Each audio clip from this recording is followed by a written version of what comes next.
Hey guys, so here are some of my random thoughts today as we go to our Sapang or Intalim Island. Hello guys, welcome back to my YouTube channel and I'm here in my bangka with other people. So ayan, tignan natin kung gumagana tong microphone ko. Kung mas naririnig yung boses ko.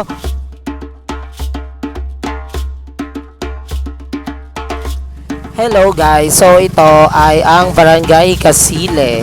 So makikita nyo, may ginagawa na rin silang baywalk there. So thank you sa nagawa niyan. And they are providing, kasi gusto nila magkaroon na ng daan doon sa mga badang lawa. So yon para hindi na pupunta pa sa loob ng mga barangay, ganon. Hey guys! So, nandito tayo ngayon sa second barangay. So, ang second barangay from Subay, after Casile is Barangay Bungbong. And alam nyo ba guys na sa Bungbong, sa barangay na yan, marami akong mga kaibigan at marami akong co-teachers na mga guro. Syempre, kaya nga co-teachers, di ba? Yun nga. So, ibig sabihin lang nun, parang magkakamag-anak sila. Talagang maraming nag-teacher at maraming nagtuturo. Ang profession nila ay pagiging teacher. So yon kaya nga pwede natin silang sabihan na most barangay having a teachers as their professions. So yon, I think marami pa nga nag-aaral mula pa sa kanilang mga kamag-anak, sa kanilang mga iba't ibang mga pinsan, sa kanilang mga basta kamag-anak. Hanggang ngayon nag-aaral sila ng teacher. So, makikita natin that their legacy continue. Hey guys! So, we're here at the third barangay. So, ang tawag dyan naman ay Barangay Kinagatan. So, as you can see, from the word Kinagatan, shows baka may kumagat. Charis! Ayan. So, sa barangay na to, dito nakatatag na yung internet provider namin dito sa Talim Island. Shout out po. So, hindi ko siya sasabihin kasi hindi naman bayad. Siguro kung libre na ako, tsaka ko lang sasabihin ko ano yung internet provider namin. So, it's so helpful na mayroong internet provider dito sa ating isla. Kasi meron na tayo mga online class and we have online business.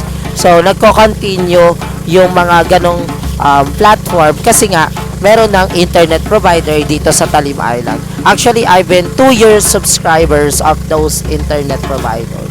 Hey guys! So, another barangay, pero ito ay sitio eh.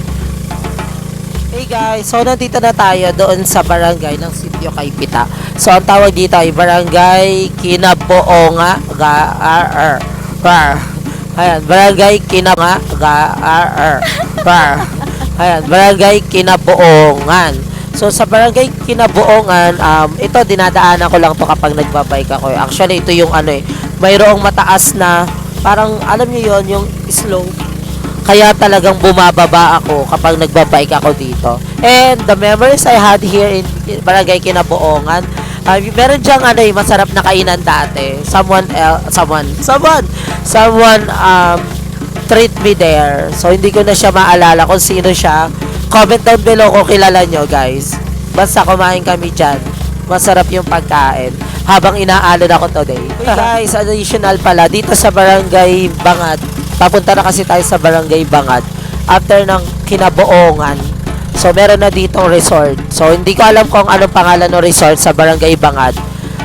Marami na tayo mga friends na pumunta doon. Sana ma-invite din tayo papunta doon sa resort ng Barangay Bangad. So, meron ditong parang pingas kung tawagin. So, yun. It's a beautiful spot. Para ka rin nasa Taal Lake. So, yun yung pakiramdam ko kapag nandito ako sa Barangay Bangad. So, yun. Ito siya, guys. So, yun, guys. Makikita nyo, yun. Yan. Yun yung pingas kung tawagin. That's an overview. Wow, ganda kaya yan. Hey, guys. So, another barangay. So, we're here in Barangay Buhangin. So, in Talim Island talaga, napaka-unique ng mga pangalan ng mga barangay. So, here in Barangay Buhangin, nagdadaanan ko lang din siya eh. Wala ako masyadong memories dito. Wala. Nakapunta lang ako sa school kasi andyan yung ate ko sa Buhangin Elementary School. But the memories, wala, nadadaanan ko lang siya, guys. So, we're here na in Barangay Hanusa. And in Barangay Hanusa, guys, ang dami nating memories yan. Kasi marami diyang pwedeng pasyalan. Marami rin kainan here in Barangay Hanusa. At dito rin matatagpuan or dito rin nag-i-start yung mga aakyat papuntang Mount Tagapo. And Mount Tagapo is one of the beautiful spot here in Talim Island kasi kapag nasa tuktok na kayo ng Tagapo, napakagandang tanawin.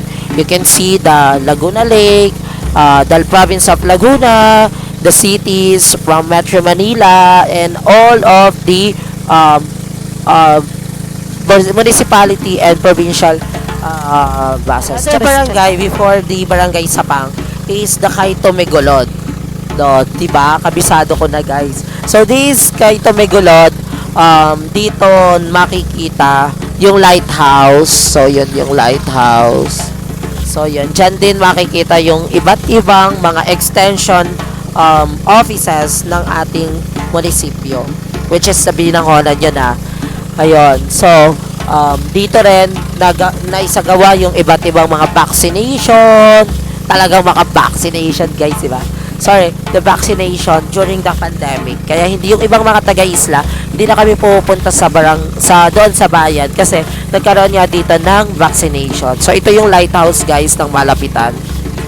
Oh, diba? Meron kaming lighthouse. So, kung nagtatanong kayo kung pwedeng umakyat, I don't know kasi wala pa akong memories na pwedeng umakyat dyan. Good thing in the municipality of Binangonan kasi meron na silang mga ginagawa mga baywalk. Sabi ko nga sa inyo, guys, pagdudugtong-dugtongin na to, so soon pwede na naming motorin o kaya naman ay pwede na kaming magbike along the lake shore para makarating kami sa Barangay Sapang.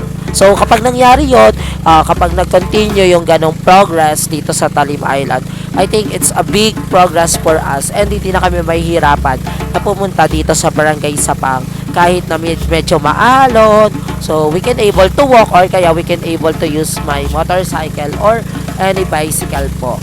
So, papunta na tayo sa Barangay Sapang. So, yan. Nandito pa lang tayo sa Barangay Gulod, Kaitome Gulod. So guys, so we're here na in our destination which is Barangay Sapang. And alam nyo ba na marami pang barangay after Barangay Sapang kasi hanggang dito lang muna. Hanggang dito lang kasi yung destination namin. Pero bibigyan ko kayo ng memories I had here in Barangay Sapang. Dito kami lagi sumasakay kapag pumupunta kami ng Laguna. So dyan sa bangka na yan, pupunta yan ng Laguna. So kasi yung Barangay Sapang, katapat na niyan is the Cabuyao, so which is the Laguna area. So, straight lang natin yan, papuntang Laguna. 45 minutes, andun na kaagad tayo. Naalala ko nung online class, 6 a.m. ako maalis dito sa Barangay Sapang. Mga 7:30, nandun na ako sa Laguna. So, nakakapag-online class ako noon. So, yun yung mga takas moment ko from Isla going to Laguna. So, we're here na, guys. Sana nag-enjoy kayo sa kwentuhan natin.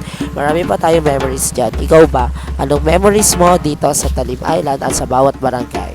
Comment down below, guys. Goodbye! Babangga! Babangga! Good morning, guys! So, nandito tayo ngayon. Kasama natin si Beauty. Hi, Beauty! Say what's up, what's up? What's up, madlang people?